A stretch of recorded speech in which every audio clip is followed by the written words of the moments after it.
इस हॉल में माँ भी हैं, बुजुर्ग भी हैं, मेरे समवयस्क भी हैं, मेरे से ठीक पीछे वाले बच्चे भी हैं और बहुत छोटे बच्चे भी हैं।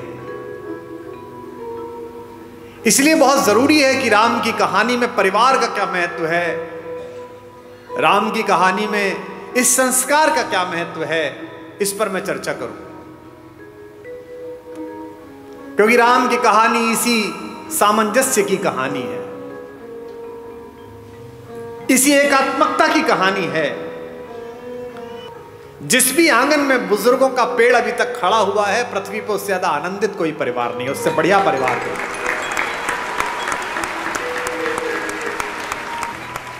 और परिवार को यह जानना जरूर है कि ये परिवार बचेंगे कैसे। परिवार में काम करने वाले लोग, साथ में व्यापार करने वाले लोग, गाड़ी चलाने वाला ड्राइवर, आपका माली, आपका मैनेजर, आपका कैशियर, इन पर भी लगाम रखनी है। क्योंकि अगली पंक्ति पर आप शायद सहमत होंगे तो मैं अपना वाचन, अपनी बात शुरू करूंगा। बहुत आवश्यक है कि इन पर भी लगाम हो, इन पर भी दृष्टि हो। क्योंकि राम की कहानी यही बताती है कि किसी एक महल में एक मंथरा निकल जाए तो कितना दुख पैदा हो सकता है, और किसी घर में एक राम निकल जाए तो कितना सुख पैदा हो सकता है।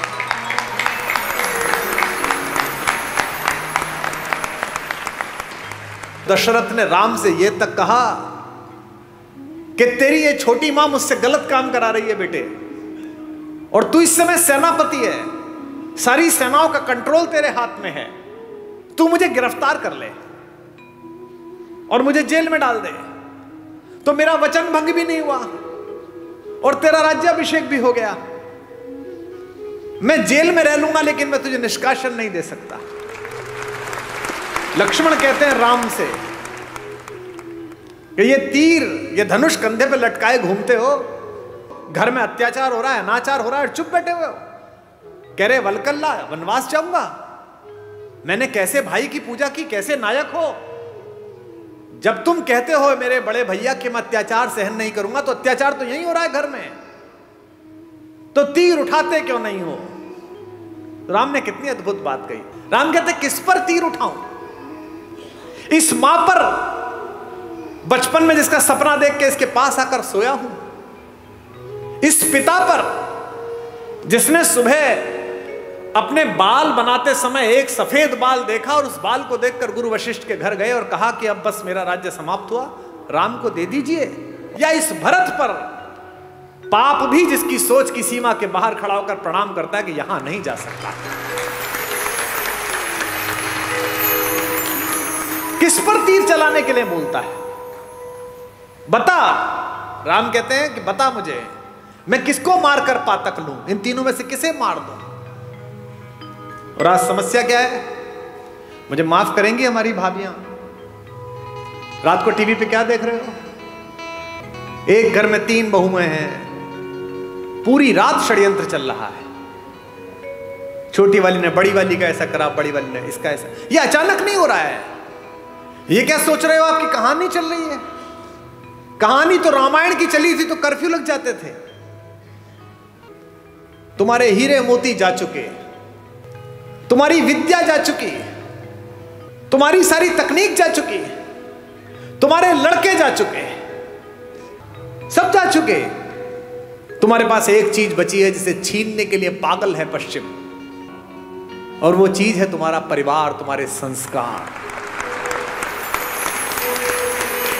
अब इस पर डाका डालने की कोशिश है। कोई सीरीज देख लो, उसके 40 मिनट में एक बलात्कार होगा, एक हत्या होगी, एक संस्कृति और कला के ऊपर, भारतीय दर्शन के ऊपर गंदी गंदी गालियां होंगी। ये क्या है, ये धीमे धीमे आपके घरों तक जहर पहुंचाया जा रहा है। क्या दिखाया जा रहा है आपके सीरियल में, एक लड़का है घर में, वो लड़का चरित्रहीन भी है, वो जिससे उसका विवाह हुआ उसके बाद भी किसी से प्रेम में है, वो जिससे प्रेम हुआ उसके बाद तीसरे से भी किसी से प्रेम में है। उस परिवार की दोनों महिलाएं उससे विवाह कर चुकी हैं। आप में से किसी ने ऐसा घर कहीं देखा है? ये भारत के घर नहीं है, एक परिवार में भी ये संस्कार नहीं। लेकिन ये डालने की कोशिश की जा रही है कि सही है। तो हमारे परिवार के संस्कारों पर विषाणु का हमला है। आप समझिए ध्यान से, क्या घर ऐसे होते हैं जो दिखाए जा रहे हैं? उनको पता है कि आपके यहां आज भी ये स्थिति है कि अगर कोई भाई संकट में होगा तो दूसरा भाई आ जाएगा। इस नींव को तोड़ दिया अगर तो खेल अपने हाथ में है। अगर आपके मन में से संतोष हटा दिया जाए कि एक वलकल में रहकर भी मिथिला की राजकुमारी और अयोध्या की महारानी सीता 14 वर्ष काट देती है, तो आप बाजार में कैसे जाओगी? कलेजे पे हाथ रख के बताओ कलकत्ता वालों, जब 10 साल पहले इंटरनेट की शॉपिंग नहीं थी, परचून की दुकान पे जाते थे, उतना ही सामान लेके आते थे जितना आवश्यक था। पर्ची जाती थी ना, परचून वाला आपसे यह कहता था कि भाभी जी आधा किलो जीरे के साथ आधा किलो हल्दी और फालतू ले जाओ। आप कहते हल्दी रखी है, क्यों ले जाऊं? उतनी परचून पे सामान लिखिए, उतना ही सामान बनता था, उतना ही सामान आता था। अब मॉल में जाते हो, बाजार सामने है, ये भी डाल दे, ये भी डाल दे, ये भी डाल दे, उसकी आवश्यकता नहीं है फिर भी डाल दे। ये पोछे नए तरीके के आए हैं, ये सामान उठाने के चमचे नए तरीके के आए हैं, ये तवे नए तरीके के आए हैं, लकड़ी के तवे बेच दिए लोगों ने, जो लकड़ी खुद ही जल जाएगी, कि सब ये बहुत अच्छे होते हैं। तवे ले आए, आप यूज नहीं करे आपने। अच्छा छोड़ो, अब आपने मॉल जाना भी बंद कर दिया, तो उसने कहा अरे ये तो ग्राहक फंस ही नहीं रहा, कुमार विश्वास तो घर बैठ गया, तो आ ही नहीं रहा, तो उन्होंने मोबाइल पे दे दिया, बोले यहीं देख बाजार। बाजार सामने, ये मुस्कुराते हुए चेहरे पर अच्छी सी शर्ट, मेरी हाइट कितनी? 5'11" है ना? मेरा साइज कितना, मेरा वजन कितना, और वो पहन किसने रखी है? 6 फुट 1 इंच के जिम मारे हुए लड़के ने, फंसी हुई है शर्ट, बढ़िया लग रही है, 2 बटन खुले हुए हैं। कुमार विश्वास को लगा ये पहनने के बाद सनी देओल लगेगा, तो खट ले ली, 5000 रुपए की आई, टांग के देखी तो अच्छी नहीं लग रही, क्योंकि वो क्या था? माया मृग। वही सोने का हिरन है जिसके पीछे कुमार विश्वास तीर लेकर निकल लिए। बाजार में चुंबक का गुण भर दिया गया है और आदमी के शरीर और आत्मा को लोहे का बना दिया गया है। समझना कैसे है? एक लड़की अपने छोटे भाई को पीठ पे बांध के पहाड़ पे चढ़ रही थी। थोड़ी देर तक चढ़ी, फिर सांस फूलने लगा, फिर थोड़ा चढ़ी, फिर सांस फूलने लगा। ऊपर से लौटते हुए मवेशी चराने वाले मिल गए। उसने कहा कि इसको नीचे क्यों नहीं रख देती है, आ जाएगा, इतना भारी हो रहा है। उस लड़के ने कहा भारी? ये वजन नहीं है, ये मेरा भाई है।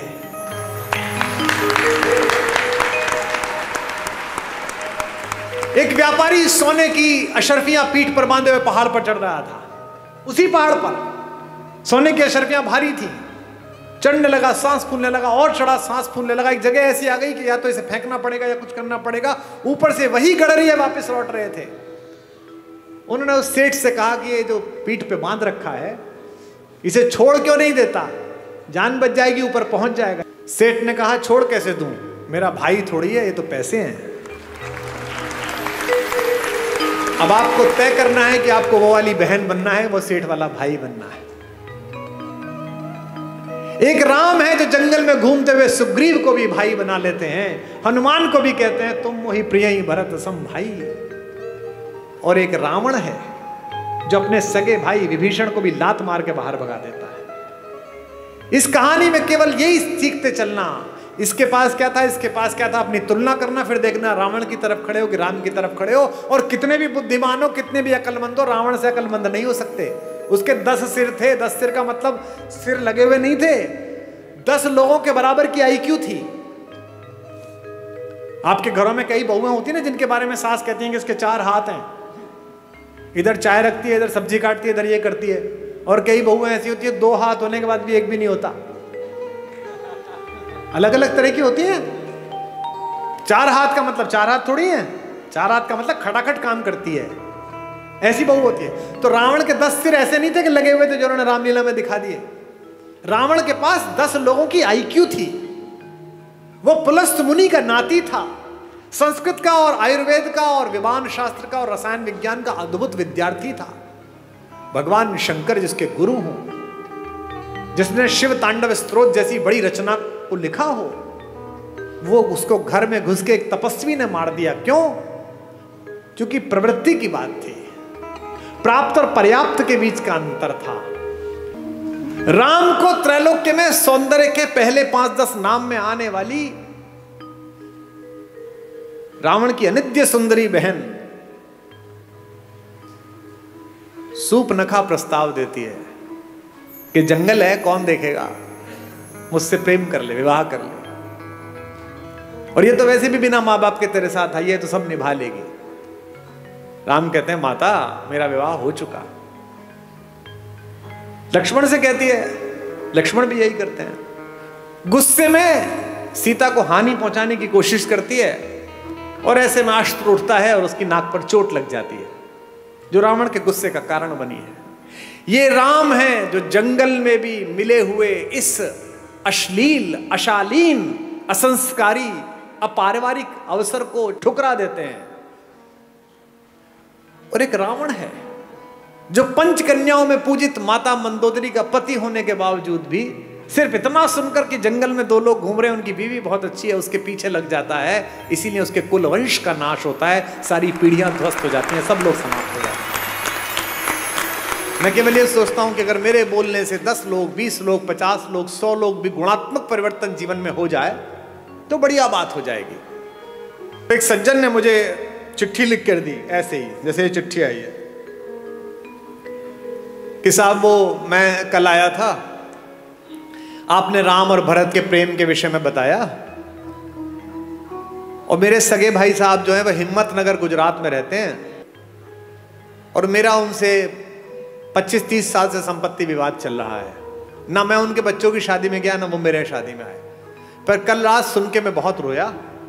अब कल जब आपका कार्यक्रम समाप्त हो जाएगा तो मैंने दोनों बेटों को, बहुओं को लेकर मैं जा रहा हूं हिम्मतनगर, और संपत्ति के और अदालत के सारे कागज लेकर उनके चरणों में रख दूंगा और कह दूंगा भैया जो आप जाने करिए, बस मुझे माफ कर दीजिए, मुझे चरणों में स्थान दीजिए। मुझे लगता है कि यही आपका पारिश्रमिक है, यही आपका प्रतिफल है। जिस समय आप दूसरे में ईश्वर देखना प्रारंभ कर देंगे, उस समय ईर्ष्या, कुंठा, बेईमानी, दुष्टताएं सबका विलोप हो जाएगा। और ये पृथ्वी इसीलिए बची हुई है अभी तक भी कि इसमें अच्छे लोगों का प्रतिशत ज्यादा है, बुरे लोगों का प्रतिशत कम है। हमारे एक शायर का शेर है कि दुनिया नफरतों की आखिरी स्टेज पर है, इलाज इसका मोहब्बत के सिवा कुछ भी नहीं। ये दोनों भाई थे, यूक्रेन और रूस, एक दूसरे के खून के प्यासे हैं, निरपराध लोगों को मार रहे हैं। और मरवा कौन रहा है? वो बाहर बैठा हुआ एक आदमी, वो यूक्रेन से कह रहा तो चिंता मत करना, हथियार कितने में मिलेंगे तू जारी रख। ऐसे बहुत लोग मिलेंगे आपके परिवार में बाहर खड़े हुए, जो आपके बच्चों को, आपकी बेटियों को, आपके बेटों को आपको सिखाएंगे कि घर में लड़ाई है, जारी रख, मैं तेरे साथ खड़ा हूं। वो अपने साथ खड़े, आपके साथ नहीं खड़े हुए। जो भी व्यक्ति ऐसी बात करता मिले कि चिंता मत करना, मैं तेरे साथ खड़ा हूं, अपने भाई के खिलाफ हो जा, बहन के खिलाफ हो जा, मां के खिलाफ हो जा, समझना कि वो आपके साथ नहीं खड़ा है। तो ध्यान रखना, आपकी पारिवारिक शांति में तब तक सफलता बनी हुई है जब तक बाहर खड़ा हुआ एक आदमी जो आपको बहकाता है, आप उसकी चपेट में नहीं आ रहे। परिवार के बाहर खड़ा हुआ कोई भी आदमी परिवार के किसी व्यक्ति के खिलाफ भड़काए तो समझ लेना मंथरा द्वार तक आ गई है। अब आपको तय करना है कि अयोध्या बचानी है कि नहीं बचानी। क्योंकि जो आपके साथ खड़ा है वो कह रहा है कोई बात नहीं, थोड़ा नुकसान फायदा चलता रहता है। राम से सब छिना लेकिन सब मिला। इसीलिए मैं बार बार अपने सत्र में एक बात कहता हूं, महत्वाकांक्षा खूब रखिए, लालच शून्य रखिए। ये जो आपके पास है इसे जब तक पर्याप्त मानते रहोगे तब तक खुश रहोगे। जिस दिन दूसरे के पास जो है उसको प्राप्त करने की कोशिश करोगे, उस दिन कष्ट में आ जाओगे। टेलीविजन पर क्या विज्ञापन आ रहा है? ये दो भाई बहन बैठे हैं, ये एक मामा जी बैठे हैं, एक माता बैठी है। इनमें प्रेम की क्या कमी है भैया? 2 शताब्दी से ज्यादा का प्रेम है दोनों का एक दूसरे से, भैया बहन का। हमको क्या सिखाया जा रहा है? रक्षाबंधन से 5 दिन पहले एक डायमंड की कंपनी आती है, वो कहती है इस रक्षाबंधन बहन को ये हीरा दे दो। हमको क्या सिखाया जा रहा है करवा चौथ पर? ये डायमंड दे दो। यहां तक कि घर में हम कौन सा कुकर खरीदे, इस पर भी प्रेम। जो बीवी से करे प्यार, वो इस फला कुकर से कैसे करें इनकार?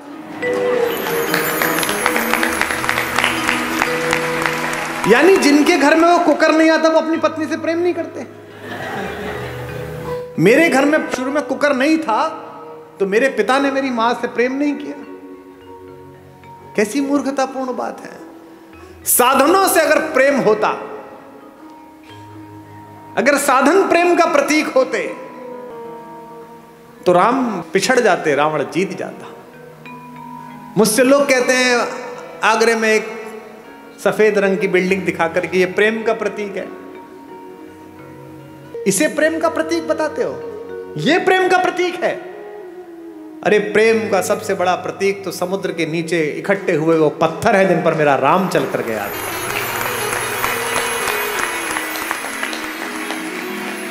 राम ने कहा है ऐसी की तैसी इस पर्वत की, ऐसी की तैसी इस समुद्र की।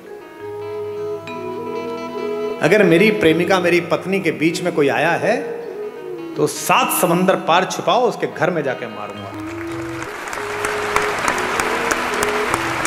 ये प्रेम है, इसे प्यार कहते हैं। प्रेम साधन पर कैसे निर्भर हो गया?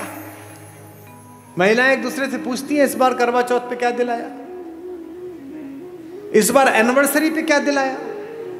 नहीं, उपहार देने चाहिए, लेने चाहिए, अच्छी बात है, पर इससे प्रेम कैसे जस्टिफाई हो रहा है? कोई ज्योतिषी बता सकता है कि इस वाली शादी में इतने कैरेट का हीरा दे दो, इसके बाद तलाक नहीं होगा? बता सकता है? नहीं बता सकता। लेकिन अगर माओ ने बेटियों में संस्कार डाले हों कि जिस घर जा रही हो उस घर में जो मां है वो भी मां ही है, अगर पिताओं ने पुत्रों में संस्कार डाले हों कि जिसकी बेटी इस घर में आ रही है उसका उतना ही अधिकार है जितना तेरा इस घर पर अधिकार है, तो हीरे की जरूरत ही नहीं है, घर ही अयोध्या बन जाएगा। अनुभव की मान्यता है। जिन परिवारों में अनुभव का सम्मान नहीं है उन परिवारों में प्रगति नहीं है। दिस इज माई लाइफ कहने वाले जो लोग हैं ना, जो छोटे बच्चे हैं, उनको ये जानना चाहिए कि अनुभव के सम्मान से ही बहुत सारी चीजें आती हैं। अनुभव से ही, अगर सारे वानर युवा होते और एक जामवंत ना होता तो राम सीता तक पहुंच जाते। सब तो समुद्र के किनारे खड़े होकर ये सोच रहे थे यार मैं 40 किलोमीटर जा सकता हूं, मैं 5 किलोमीटर जा सकता हूं, कूद चेक कर रहे थे। जामवंत थे, उन्हें पता था कि ये हनुमान जा सकता है, लेकिन ये भूल गया है, इसको शाप मिला है। लेकिन कोई याद दिलाएगा तो याद आ जाएगा। तो हनुमान के कंधे पर हाथ रखकर बुजुर्ग जामवंत ने क्या कहा? का चुप साध रहे बलवाना, तू क्या चुप बैठा हुआ है, तू तो पार कर ही सकता है। और हनुमान ने मार दी उछाल और चले गए परली पार। इसलिए हर घर में एक जामवंत जरूरी है, एक बुजुर्ग जरूरी है कि जब तुम थक जाओ तो तुम्हारे कंधे पर हाथ रखकर कह सके क्या चिंता करता है बेटा, मार उछाल। एक जामवंत सबके घर में जरूरी है। और हम इन जामवंतों को सोचते हैं कि ये तो बूढ़े हो गए, ये क्या बताएंगे। मेरे पिता 86 वर्ष के हैं, वो फोन करते हैं तो मैं बिल्कुल एकदम सतर्क होकर उनसे बात करता हूं। उनका नाम भी सेव कर रखा है, रॉयल टाइगर। तुरंत डर के फोन उठाते हैं। मेरी बेटियां हंसती हैं कि बोलो, बहुत बड़े ज्ञानी बनते हो, किसी को कुछ भी समझते नहीं हो। अब देखो, मैं जानता हूं 87 वर्ष का एक बुजुर्ग आदमी मेरा कुछ नहीं बिगाड़ सकता अगर मैं अभद्रता करूं, वो भी जानते हैं। लेकिन मैं उनके आदर के अतिरिक्त मेरा लोभ ये भी है कि मेरी बेटियां ये सीख जाएं, ताकि मैं जब 87 वर्ष का हूं तो मेरी बात को वो गंभीरता से सुने कि बाप का फोन आया। यदि चाहते हो कि तुम्हारा बेटा तुम्हारा आदर करे तो अपने पिता का आदर करना शुरू कर दो। यदि चाहते हो कि तुम्हारे बेटियां दूसरे घरों में जो गई हैं उनको स्नेह मिले तो अपनी बहुओं को स्नेह देना शुरू कर दो। यह संभव नहीं है कि तुम दूसरे की बेटी को स्नेह नहीं दोगे और अपनी बेटी के लिए स्नेह का मांग करोगे। यह सब वाइस वर्सा है, यह भी ईश्वर ने तय किया है। और शेष रघुनाथ पर छोड़ दो, शेष भगवान पर छोड़ दो, क्योंकि अगर वो साथ हैं तो फिर किस बात की चिंता।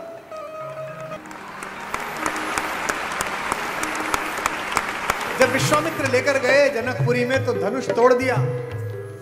धनुष तोड़ने के बाद जनक ने कहा कि विवाह कर लो। तो राम ने कहा कि विवाह नहीं कर पाऊंगा। बोले क्यों? बोले पिता से आज्ञा ही नहीं ली। तो विश्वामित्र ने कहा कि तुम्हारे खानदान में तो 3-4 शादियां होती हैं, एक शादी यहां कर लो, अगली शादी पिताजी के कहने से कर लेना। इस परिवार में राम पहले व्यक्ति है, इसीलिए मर्यादा पुरुषोत्तम है। उन्होंने ये मर्यादा दी। उन्होंने कहा अपने भाई से लक्ष्मण से रात्रि में कि लक्ष्मण, मैं विवाह करूंगा तो एक करूंगा, क्योंकि मैं तो था नहीं, लेकिन एक क्षत्र इस अंतःपुर पर, इस रनिवास पर राज करती हुई मेरी मां कौशल्या के सामने जब दूसरी मां आई होंगी तो निश्चित रूप से मां को थोड़ा कष्ट तो हुआ होगा, और इन दोनों माओं के सम्मुख जब तीसरी मां आई होगी तो इन दोनों माओं को कष्ट हुआ होगा। तो आज के बाद से मैं मर्यादा स्थापित करूंगा कि विवाह करूंगा तो एक करूंगा। लक्ष्मण कहते हैं अपना धनुष उनके चरणों में रखकर कि भैया अगर आप ये मर्यादा पालन करते हैं तो मैं भी आज एक प्रण लेता हूं कि चाहे कुछ हो जाए मैं आपके चरणों को छोड़कर कहीं नहीं जाऊंगा, मैं आपकी परछाई की तरह आपके पीछे पीछे चलूंगा। उर्मिला है जो पति के साथ नहीं गई है, रह गई है।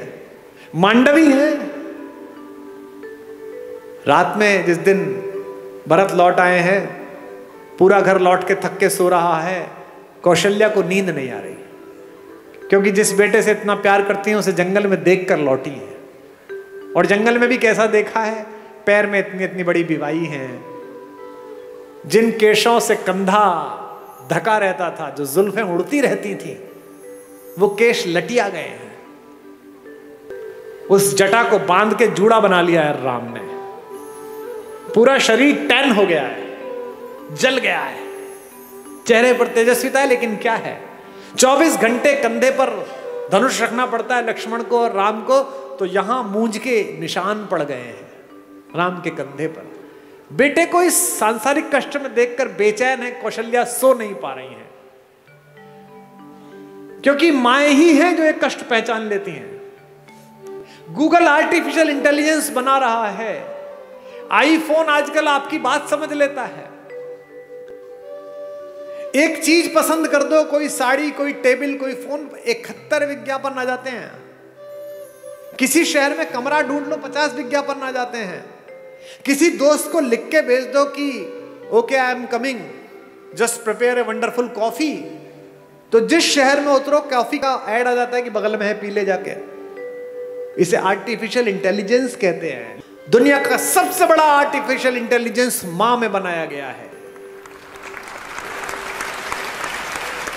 आप खाना खाने बैठते हैं, आप कुछ बोलते नहीं हैं, पहला कौर अंदर जाता है मुंह में, और मां नमक की शीशी आगे कर देती है देख के कि नमक शायद कम पड़ा है, इसे पसंद नहीं है। इसे आर्टिफिशियल इंटेलिजेंस।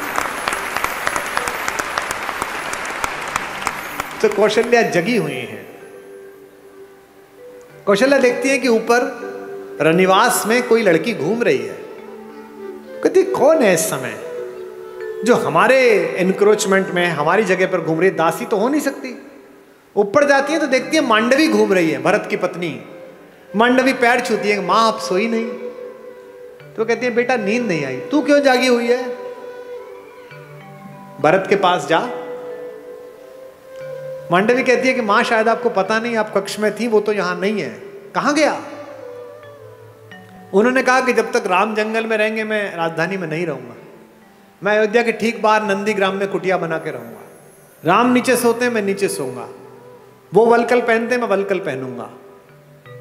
वो चप्पल नहीं पहनते, मैं चप्पल नहीं पहनूंगा, वहीं से मैं अयोध्या चलाऊंगा। कहां? तो दिखाती है कि माँ वो देखो दूर जो कुटिया बनी हुई है वो कुटिया बनाई है, तू क्यों नहीं गई बेटा? मांडवी कहती है माँ मैंने तो कहा था जंगल में आपको जरूरत पड़ेगी मैं आपके साथ चलती हूं। देखिए कैसा भरत है। उन्होंने मुझसे कहा कि नहीं, भाभी जंगल चली गई है, तीनों माएँ अकेली हैं, ऐसे में बड़ी बहू तू है, तेरा घर पर रहना जरूरी है तीनों माओं की सेवा के लिए। ऐसी मांडवी है, ऐसा भरत। फिर मांडवी से कहती है अच्छा कोई बात नहीं, तू सो जा। बोले नहीं, अभी माँ उनकी झोपड़ी में दीपक जल रहा है, यानी वो काम कर रहे हैं, जब तक वो जागेंगे तब तक तो मुझे जागना पड़ेगा। लोग हमसे कहते हैं कि ये वुमेन एम्पावरमेंट के खिलाफ है। तुमसे कभी कोई कहता मिले कि हिंदुस्तान वुमेन एम्पावरमेंट के खिलाफ था तो इन्हें सदा बताना। आज से 1000 साल पुरानी कोई मूर्ति निकाल के ले आओ हिंदू देवी देवताओं की, सब में उनकी पत्नियां उनके बगल में खड़ी हुई हैं। ऐसा कोई देवता नहीं मिलेगा जो अपनी पत्नी के बिना खड़ा।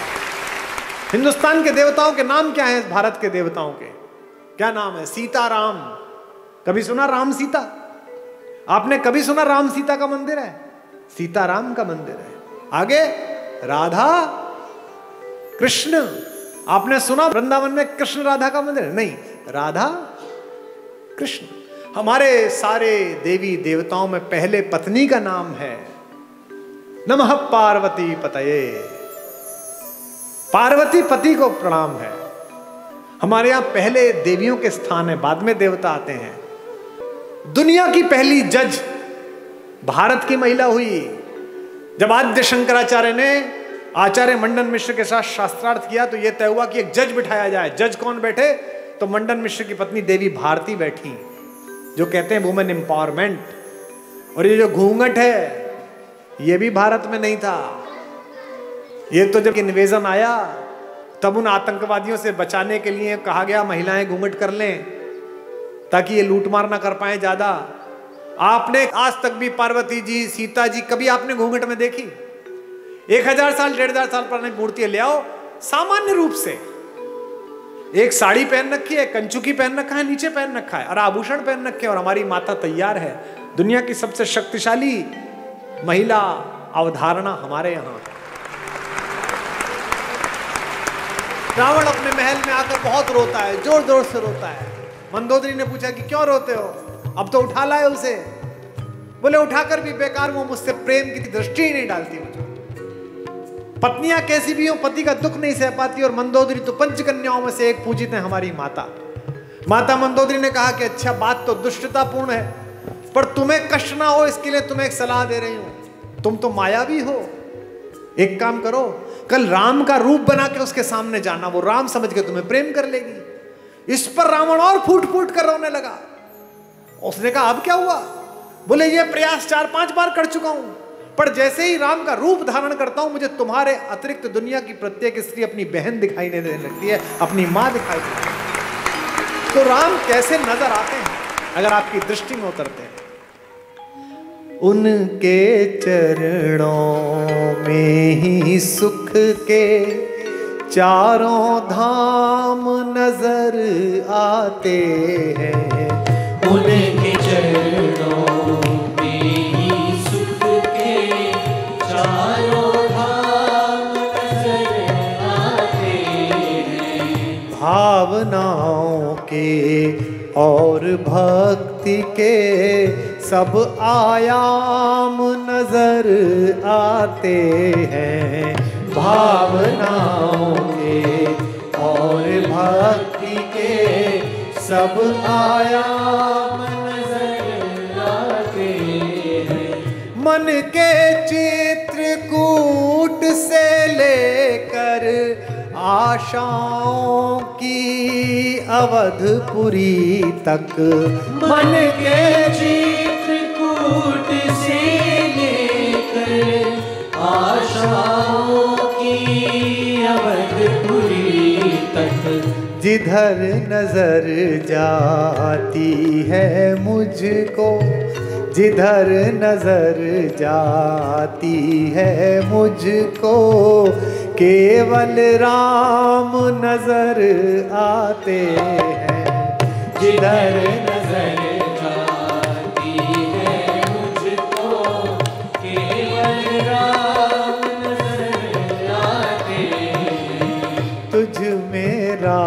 राम नजर आते हैं, तुझ में राम नजर आते हैं, तुझ में राम नजर आते हैं, तुझ में राम नजर आते हैं।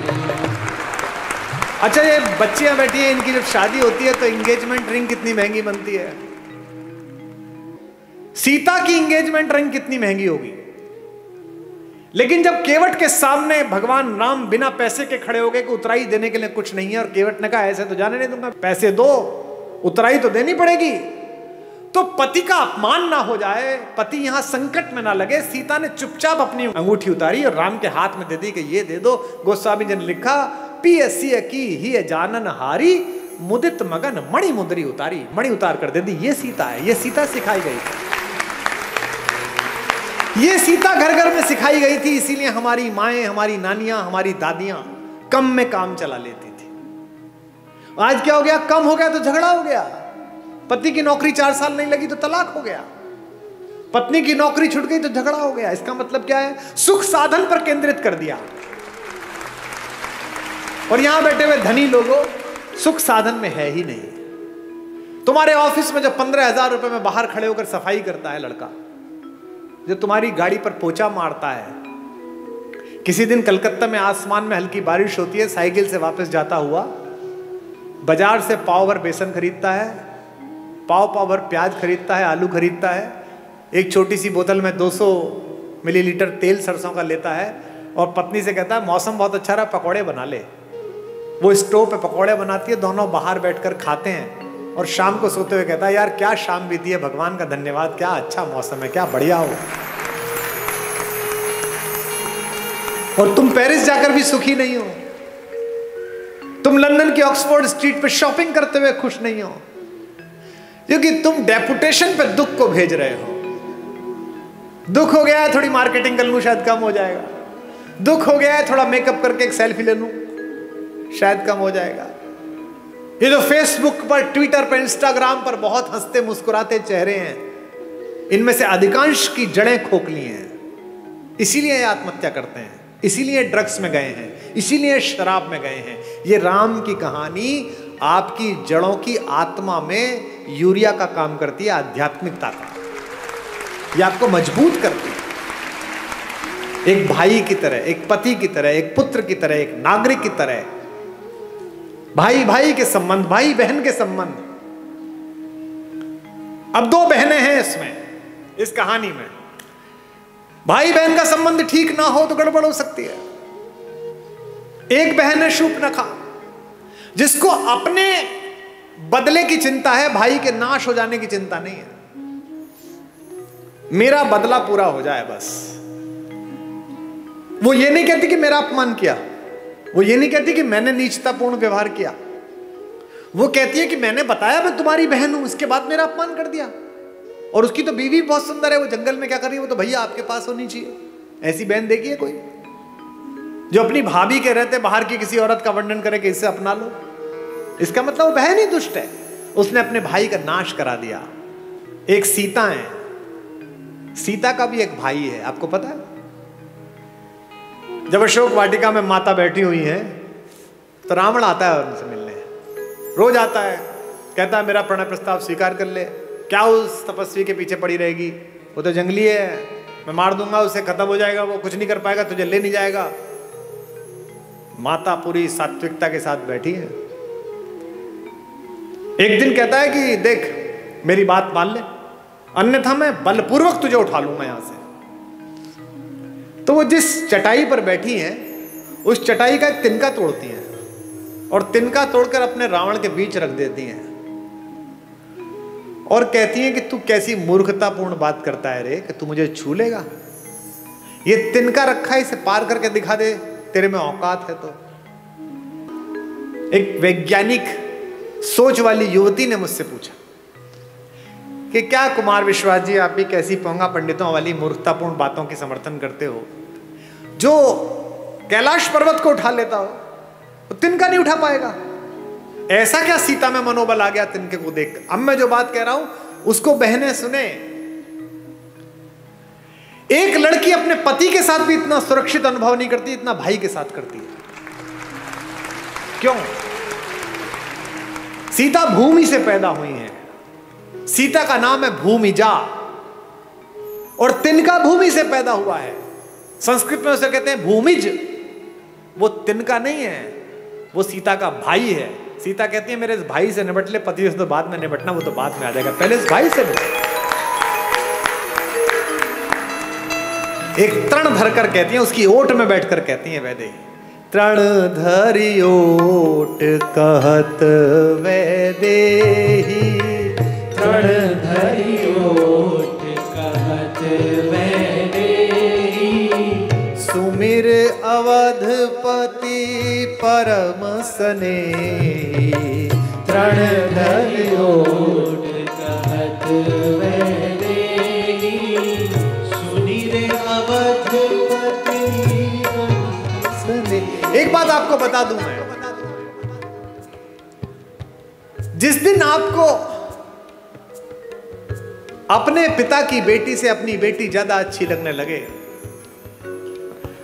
उस दिन समझ लेना कि अमंगल की तीर्थ यात्रा प्रारंभ हो गई है। क्योंकि पहला संबंध तो पृथ्वी पर आपका उसी से है जो एक कोख से पैदा हुआ है। ये जो भैया दूज पर और राखी पर बहनें राखी बांधने आती हैं,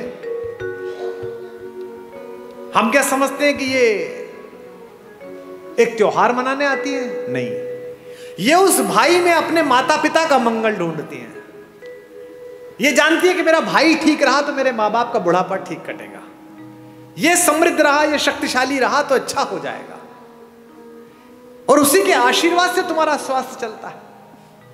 इसीलिए उस तिनके की ओट पर बैठी हुई सीता जानती है कि जब तक ये तिनका है, जब तक ये मेरा भाई है, चाहे कैसा भी हो, तिनके से ज्यादा गरीब बेचारा कौन होगा? तिनका तो बहुत ही गरीब भाई है, लेकिन फिर भी वो जानती है कि ये रक्षा करेगा। इसलिए इस पूरे पारिवारिक प्रतिष्ठान में, राम कथा में, एक एक प्रतीक शास्त्र ऐसा है जो आपको आपके पारिवारिक मूल्यों के साथ जिंदा रख सकता है।